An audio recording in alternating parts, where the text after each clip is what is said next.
Coba Anda bayangkan sebentar, ada sebuah surel tentang sapu tangan yang tertinggal, terus ada karya seni beraliran okultisme yang melibatkan darah, dan sebuah jaringan Wi-Fi misterius yang memancar dari bawah landasan aspal di Hawaii. Kedengarannya kayak plot film fiksi ilmiah ya. Bener banget. Dan kalau saya memberitahu Anda bahwa internet meyakini ketiga hal acak ini terhubung langsung ke sebuah kedai pizza keluarga di Washington DC, Anda mungkin akan mengira saya sudah kehilangan akal. Pasti. Tapi nyatanya, disinilah kita. Selamat datang di The Deep Dive. Perjalanan kita hari ini akan membawa Anda menelusuri tumpukan catatan dokumen dan transkrip dari sebuah esai video karya Chase.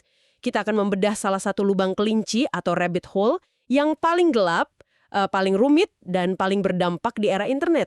Ya, Pizzagate dari tahun 2016. Dan sebelum kita melangkah lebih jauh ke dalam labirin informasi ini, saya merasa perlu menetapkan batasan yang sangat jelas untuk sesi eksplorasi kita hari ini.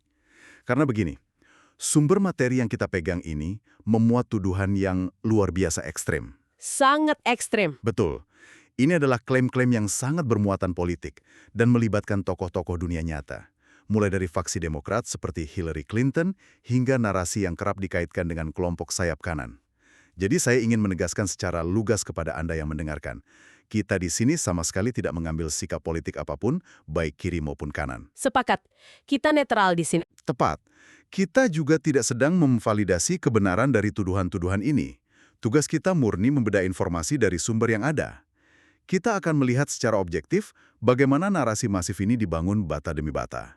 Dan yang paling penting, kita mencoba memahami mekanisme psikologis di balik, mengapa otak manusia itu begitu mudah terpikat oleh pola-pola konspirasi semacam ini. Oke, jadi mari kita mulai dari percikan pertama yang menyulut seluruh badai api ini. Semuanya berawal dari layar komputer. Pada tahun 2016, Wikileaks mempublikasikan lebih dari 20.000 surel yang diretas dari kotak masuk John Podesta. Yang saat itu menjabat sebagai manajer kampanye Hillary Clinton, kan? Betul sekali.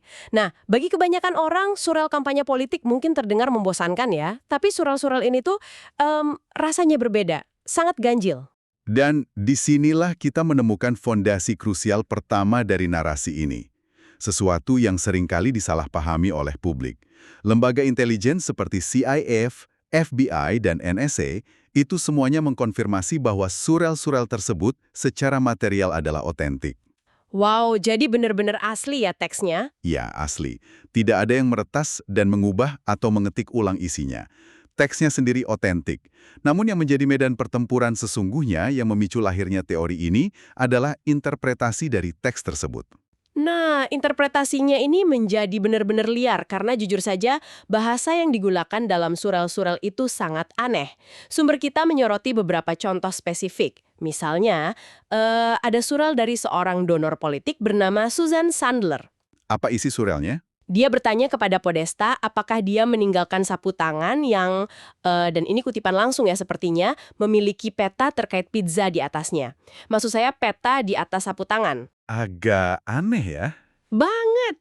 Lalu ada surel dari Herbert Sandler yang mengucapkan terima kasih atas bingkisan keju. Terus dia bertanya, apakah menurutmu aku akan bermain domino lebih baik di atas keju daripada pasta? Main domino di atas keju. Oke. Iya kan? Belum lagi surel dari saudaranya Tony Podesta yang bertanya santai, mau pesan pizza selama 1 jam?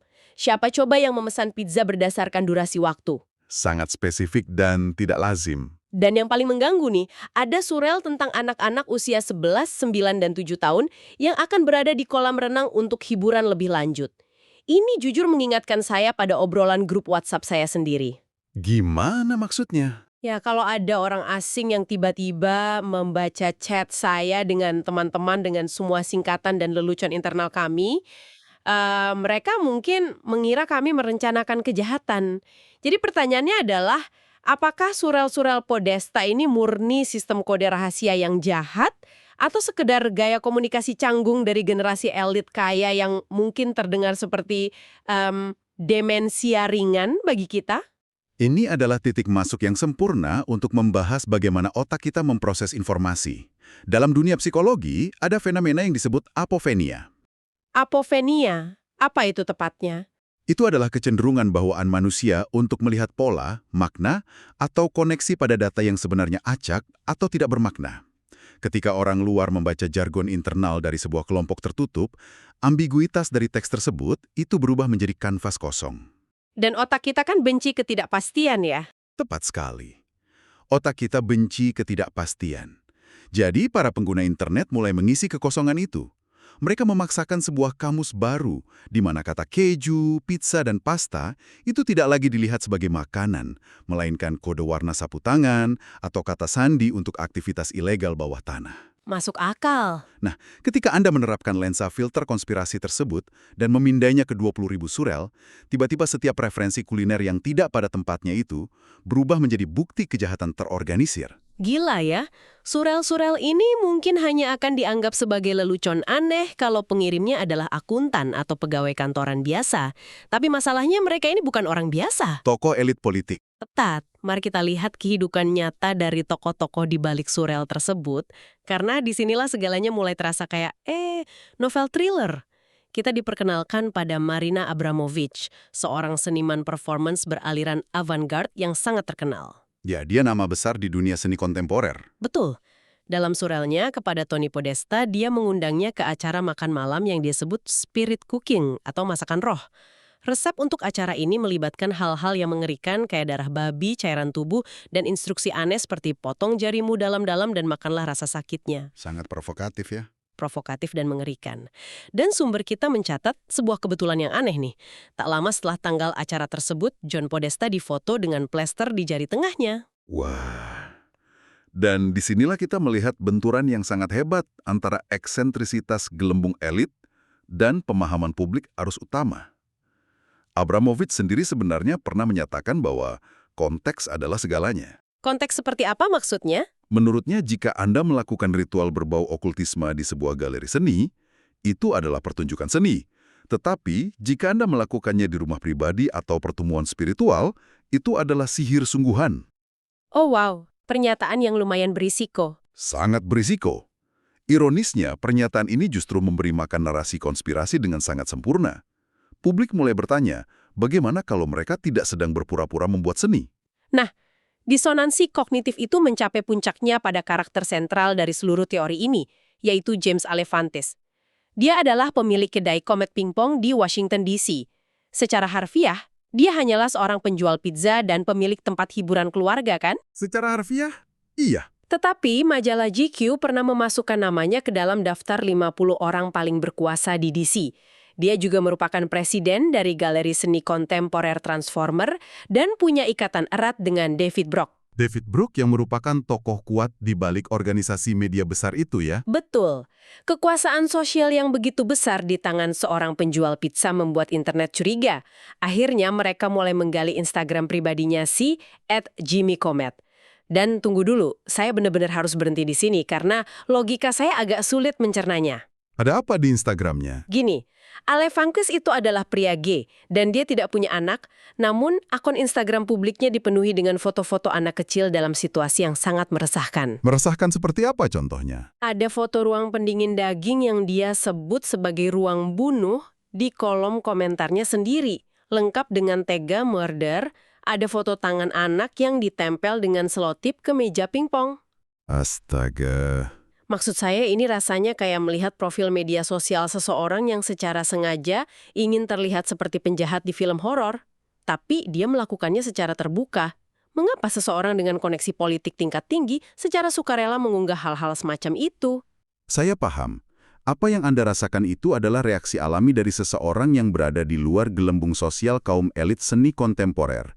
Di dalam gelembung mereka, hal-hal semacam itu mungkin dianggap sebagai humor kelam yang provokatif, sekedar eksplorasi seni yang berani, atau lelucon internal antar teman. Lelucon kelam yang sangat ekstrim ya? Ya, ekstrim bagi kita. Tetapi ketika internet mengekstraksi gambar-gambar itu dari konteks aslinya dan memajangnya di forum publik bersanding dengan surel-surel kampanye politik tadi, optiknya menjadi sangat-sangat mengerikan. Sangat mengerikan. Betul, tidak ada tim humas di dunia ini yang bisa menjelaskan gambar-gambar itu dengan memuaskan kepada masyarakat umum. Dan karena tidak ada penjelasan rasional yang bisa diterima otak kolektif, internet memutuskan untuk menghubungkan titik-titik tersebut. Dan titik-titik itu semakin gelap ketika mulai tumpang tindih dengan dokumen penegak hukum yang sah. Sumber kita mencatat bahwa pada tahun 2007, FBI pernah merilis dokumen internal tentang simbol-simbol visual yang sering digunakan oleh predator untuk mengenali satu sama lain. Dokumen yang sempat bocor itu kan? Bangunan dari komet pingpong menggunakan simbol yang sama persis dengan yang ada di dokumen peringatan FBI tersebut. Sebuah kebetulan yang luar biasa buruk. Sangat buruk. Dan komet pingpong sendiri memiliki desain logo bulan sabit yang dikaitkan internet dengan Moloch, yaitu dewa kuno yang identik dengan pengorbanan anak. Belum lagi logo proyek amal Frank Giustra. Miliarder yang merupakan rekan Yayasan Clinton itu ya? Betul sekali. Logo proyek amalnya secara visual juga identik dengan salah satu simbol FBI tersebut. Wah, dan ketika gelombang besar pengamat online menyadari kemiripan visual ini dan mulai membombardir media sosial mereka, reaksi pertahanan dari pihak bisnis justru menjadi bahan bakar beroktan tinggi bagi teori konspirasi ini. Bener banget, karena begitu internet ngeledak membahas hal ini, Besta Pizza dan sebuah galeri Prancis di dekat situ, Terasol, tiba-tiba secara serentak mengubah logo mereka dan menghapus gambar-gambar lama dari situs web. Terlihat seperti menutupi sesuatu. Iya kan? Komet Pingpong yang punya bagian khusus anggota dengan kata sandi di situs webnya seketika menghapus halaman tersebut. Tapi, jujur, ini adalah situasi buah si malakama atau lose-lose situation. Coba jelaskan. Kalau saya punya bisnis dan tiba-tiba ada jutaan orang di Twitter memberitahu bahwa logo saya mirip lembang predator versi FBI, insting pertama saya pasti akan menghapusnya detik itu juga. Masalahnya, bagi para detektif internet, ini penghapusan itu bukan dilihat sebagai manajemen krisis, melainkan pengakuan bersalah. Bagaimana Anda bisa melawan pola pikir seperti itu? Secara psikologis, Anda tidak bisa melawannya. Apa yang kita saksikan di sini adalah manifestasi pamungkas dari bias konfirmasi yang diperkuat oleh ruang gema algoritma. Bias konfirmasi yang sangat kuat ya? Sangat kuat. Begitu sebuah kelompok meyakini hipotesis awal bahwa ada jaringan elit bayangan yang beroperasi, maka aturan pembuktian itu berubah secara drastis. Setiap bukti yang tampaknya mendukung teori akan langsung diterima tanpa filter. Terus kalau ada klarifikasi gimana? Nah, itu dia. Sebaliknya, setiap bantahan, klarifikasi, atau tindakan korektif seperti menghapus logo langsung dibingkai ulang sebagai bagian dari konspirasi itu sendiri. Menghapus logo secara logika diputar-balikan menjadi, tindakan menghancurkan barang bukti. Logika yang berputar-putar. Benar. Ini adalah mesin logika melingkar. Bukti ketiadaan bukti dianggap sebagai bukti betapa rapinya konspirasi tersebut disembunyikan. Mesin logika melingkar ini pada akhirnya tidak bisa lagi ditahan cuma di dunia maya. Pada musim dingin 2016, narasi ini menembus layar dan tumpah ke dunia nyata dengan cara yang sangat-sangat berbahaya. Insiden penembakan itu. Iya, insiden Edgar Welch. Seorang pria bernama Edgar Welch, aktor berusia 29 tahun, memutuskan untuk bertindak. Dia berkendara ke Washington DC dan berjalan masuk ke Comet Pizza dengan senjata di tangan. Sangat menakutkan. Narasi resmi polisi menyatakan dia membawa senapan serbu AR-15 dan sebuah revolver.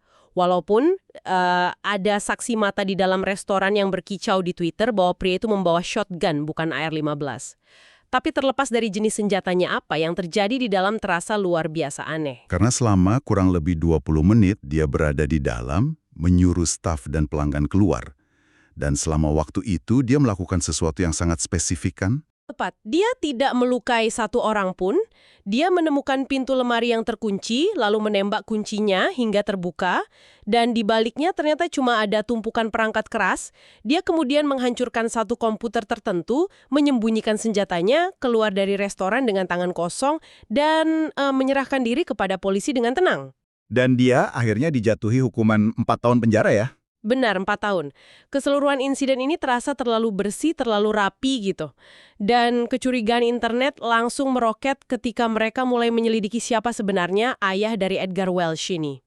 Ayahnya adalah Harry Welch kan?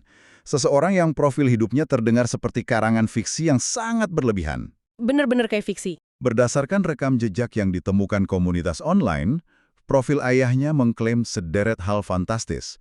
Mulai dari pemegang beberapa rekor dunia Guinness, termasuk push-up 1 jari, mantan petugas di kepolisian ABC, dan operasi kartel ATF hingga ditunjuk langsung oleh Presiden Ronald Reagan untuk menginspeksi bunker nuklir tingkat tinggi. Bunker nuklir di Gunung Cheyenne ya. Dan yang paling memicu alarm bagi narasi Pizzagate ini, Apa itu? dia mengklaim sebagai direktur eksekutif dari sebuah organisasi nirlaba nasional bernama Protect a Child atau Lindungi Anak. Tetapi ketika para penyelidik internet ini mencari dokumen pajak atau jejak digital lembaga tersebut, mereka tidak menemukan apa-apa. Jadi lembaganya fiktif. Sepertinya fiktif. Dan disinilah saya benar-benar mulai merasa merinding memikirkan motif Edgar. Sumber kita menemukan satu detail penting. Sesaat sebelum penembakan kedai pizza ini, Edgar terlibat kecelakaan lalu lintas serius di mana dia menabrak seorang anak berusia 13 tahun. Wah, sebuah kebetulan yang gelap. Ya, dia sudah punya catatan kriminal sebelumnya, jadi kecelakaan itu bisa membuatnya dipenjara sangat lama. Logika saya sebenarnya menolak ini, tapi mau tak mau saya bertanya apakah ini semacam tawaran di bawah meja? Plea deal gitu maksudnya. Iya, coba Anda bayangkan, Anda terancam penjara puluhan tahun, lalu ada yang menawarkan, datanglah ke restoran ini, tembak kuncinya, hancurkan satu perangkat keras spesifik ini, menyerahlah, dan kami pastikan kamu hanya dihukum ringan 4 tahun. Mirip sekali dengan jalan cerita film ya. Kerasanya kayak skrip film Hollywood murahan tentang saksi atau kambing hitam yang dibayar untuk menghapus jejak kriminal elit. Apakah dunia nyata benar-benar bekerja sedramatis ini? Itu adalah tebakan yang menarik. Dan persis seperti itulah cara komunitas investigasi independen ini menghubungkan probabilitas. Namun, ketika menganalisis peristiwa sekompleks ini, kita harus selalu mempertimbangkan prinsip pisau Occam. Pisau Occam. Bahwa penjelasan yang paling sederhana biasanya yang paling benar, kan? Tepat sekali. Penjelasan yang membutuhkan asumsi paling sedikit biasanya adalah yang paling mendekati kebenaran. Sangat mungkin Edgar Walsh hanyalah seorang pria yang terdesak hidupnya, yang otaknya termakan oleh algoritma konspirasi radikal di internet, dan dia menderita delusi bahwa dia bisa menjadi pahlawan yang menyelamatkan anak-anak. Masuk akal juga sih. Menariknya, sumber kita juga mencatat bahwa Edgar dilaporkan tewas pada Januari 2025 dalam baku tembak dengan polisi setelah diberhentikan di jalan raya. Dan tentu saja bagi internet kematiannya bukanlah kebetulan tragis ya. Benar. Bagi mereka itu melainkan upaya brutal untuk membungkam saksi kunci. Setiap peristiwa acak baru selalu tersedot ke dalam lubang hitam narasi utama ini. Gila. Insiden penembakan ini seharusnya kan menjadi titik di mana narasi ini runtuh. Seseorang bertindak masuk ke kedai pizza, tidak menemukan apa-apa, lalu masuk penjara.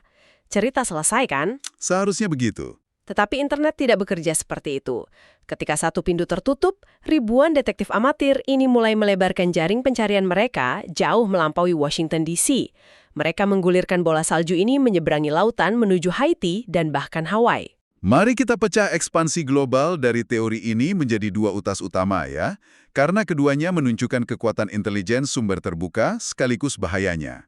Pertama, kita melihat kembali ke tahun 2010 dengan kasus Laura Silsby. Apa yang terjadi di tahun 2010 itu? Di tengah kekacauan pasca gempa bumi dahsyat di Haiti, Silsby tertangkap basah oleh otoritas setempat saat mencoba menyelundupkan 33 anak melintasi perbatasan menuju Republik Dominika. Dan bagian terburuknya adalah investigasi membuktikan anak-anak itu bahkan bukan yatim piatu, mereka masih punya keluarga di Haiti.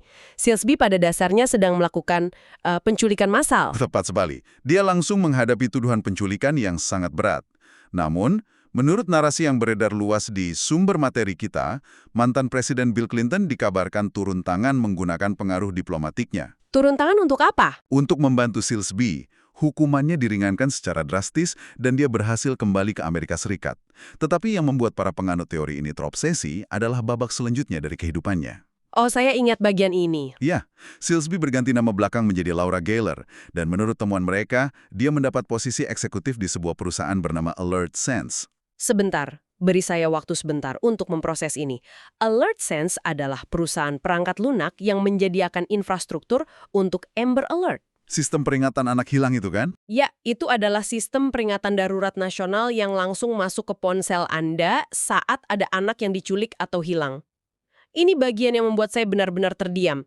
Seseorang yang secara hukum dihukum karena berusaha menyelundupkan puluhan anak secara ilegal, justru berakhir memegang posisi di perusahaan teknologi yang bertugas mencari anak hilang.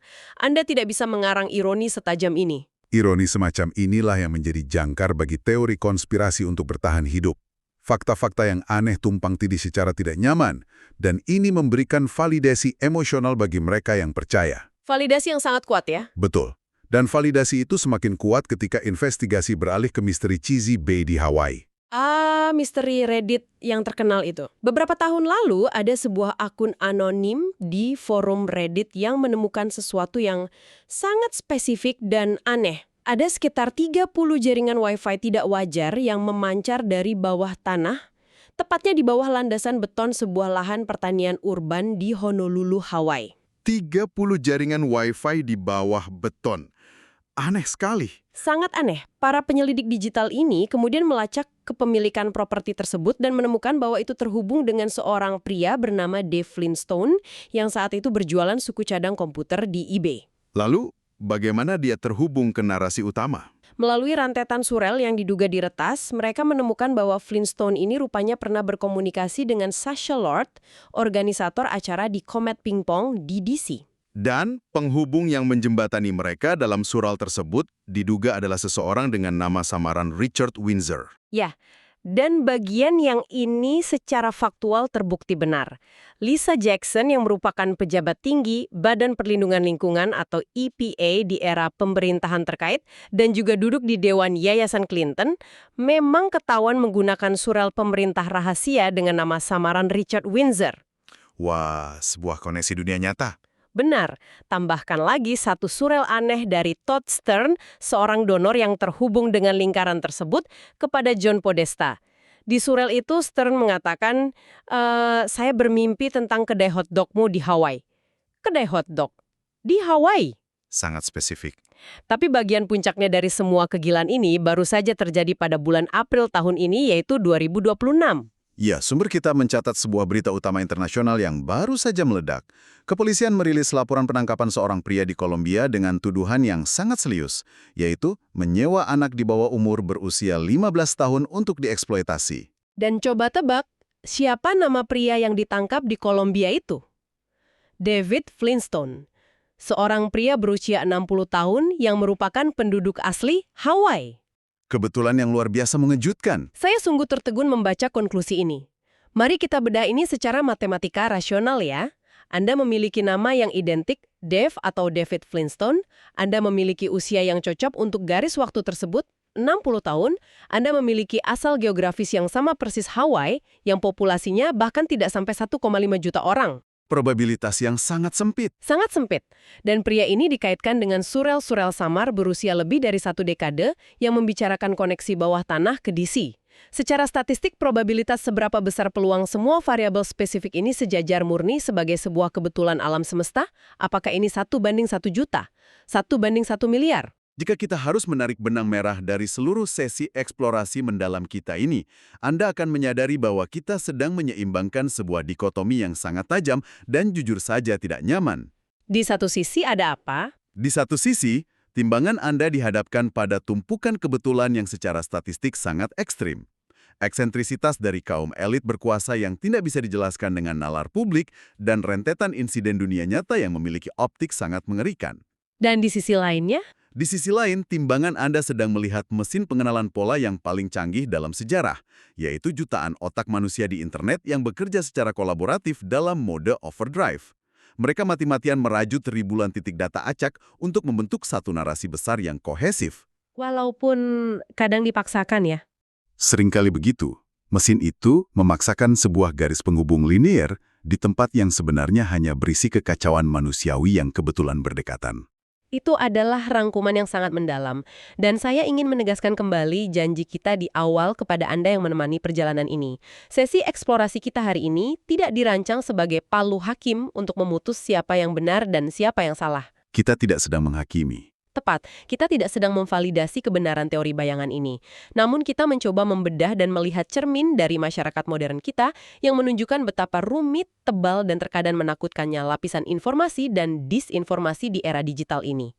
Untuk menutup diskusi kita hari ini, saya ingin meninggalkan Anda dengan satu pemikiran provokatif untuk direnungkan secara mandiri. Silakan, apa itu? Jika kerumunan anonim di internet memiliki tekad dan kapasitas untuk menggali sedalam ini, menganalisis karya seni avant-garde dalam surel politisi, membedah logo kedai pizza lokal, menginvestigasi tanah beton di Hawaii, hingga mengaitkan semuanya dengan sebuah penangkapan di Kolombia 1 dekade kemudian. Itu butuh dedikasi yang luar biasa. Sangat luar biasa. Bayangkan potensi dari kekuatan komputasi kolektif tersebut. Bayangkan apa yang bisa terjadi jika alat investigasi publik yang masif ini diarahkan pada isu-isu struktural di mana datanya sepenuhnya terbuka. Wah, itu pemikiran yang menarik. Bagaimana jika jutaan mata ini melacak alur korupsi finansial global, manipulasi pasar saham, atau krisis lingkungan? Di manakah garis batas tipis yang memisahkan antara skeptisisme kritis yang sehat terhadap para elit yang berkuasa dan paranoia massal yang bisa menghancurkan kehidupan seseorang? Itu adalah pertanyaan yang luar biasa tajam untuk dibawa pulang. Mungkin pada akhirnya, saat kita menghadapi tumpukan informasi yang acak, pertanyaannya bukanlah apakah setiap kepingan teka-teki itu bisa dipaksakan untuk saling terhubung. Lalu apa pertanyaannya? Mungkin pertanyaan yang jauh lebih penting adalah siapa sebenarnya yang merancang bingkai gambal yang sedang kita coba susun tersebut. Terima kasih banyak telah bergabung dengan kami dalam pembahasan mendalam kita. Tetaplah penasaran, terus pertanyakan asumsi Anda, dan sampai jumpa di perjalanan eksplorasi kita selanjutnya.